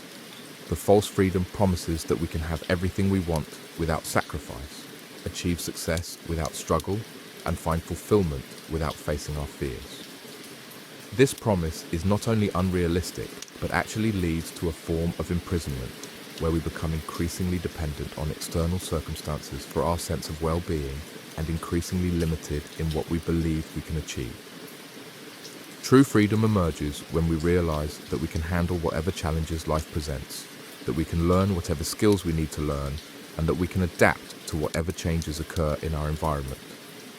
This confidence doesn't come from avoiding difficulties, but from successfully navigating them. Each time we choose growth over comfort and successfully work through the challenges that follow, we expand our sense of what's possible and increase our capacity to create the life we truly want. Oshi, consider the story of a woman who spent the first 40 years of her life making decisions based primarily on safety and security. She chose a stable but unfulfilling career, stayed in a comfortable but passionless marriage, and avoided taking risks that might have led to greater happiness and fulfillment. While her life was predictable and secure, she felt increasingly trapped and disconnected from her authentic self. The turning point came when she realized that her pursuit of comfort had actually created a different kind of suffering, the suffering of unrealized potential and unexpressed authenticity. She began to understand that the discomfort she had been avoiding was actually less painful than the ongoing discomfort of living a life that didn't reflect her true values and aspirations. Over the next several years, she made a series of challenging but transformative decisions. She went back to school to pursue a career that aligned with her passions, ended her unfulfilling marriage, and started taking creative and financial risks that her younger self would have found terrifying. Each decision required her to face uncertainty and discomfort, but each also expanded her sense of freedom and possibility. By her 50th birthday, she had created a life that was less predictable but far more fulfilling than her previous existence. More importantly, she had developed the confidence and skills to continue adapting and growing, regardless of what challenges the future might bring. She had achieved the ultimate freedom, the freedom to be fully herself and to pursue her authentic goals regardless of external circumstances. This ultimate freedom is available to anyone willing to embrace the fundamental truth that growth requires discomfort. It's not about becoming comfortable with discomfort in some masochistic sense, but about developing the wisdom to choose our discomfort consciously rather than having it chosen for us by circumstances beyond our control.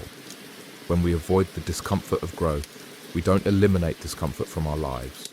We simply trade the temporary discomfort of development for the chronic discomfort of stagnation, regret, and unrealized potential.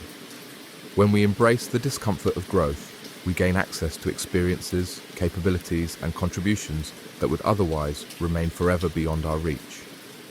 The ultimate freedom also includes the freedom to help others discover their own capacity for growth and transformation. When we've learned to navigate uncertainty and challenge effectively, we become living proof that such navigation is possible. Our example gives others permission to pursue their own growth and development, creating ripple effects that extend far beyond our individual lives. But perhaps most importantly, the ultimate freedom connects us with the deepest purpose of human existence, the continuous expansion of consciousness, capability, and contribution. When we're no longer limited by our need for comfort and security, we're free to participate fully in the ongoing evolution of human potential. We become co-creators of a world where growth, learning, and positive change are not just possible, but inevitable. The journey from comfort to growth is not easy, but it's the only path to true freedom and fulfillment. Every step outside our comfort zone is a step toward greater aliveness, authenticity, and impact. Every challenge we face and overcome expands our capacity to face even greater challenges and achieve even more meaningful goals. The choice is always ours. We can choose the false security of comfort and accept the limitations that come with it. Or we can choose the temporary discomfort of growth and claim the ultimate freedom that awaits on the other side. The door to this freedom has always been unlocked. The only question is whether we have the courage to walk through it. Your growth rings are waiting. Your complexity zone is calling. Your ultimate freedom is possible. The only thing standing between you and the life you're capable of creating is your willingness to be uncomfortable long enough to get there. The journey begins now.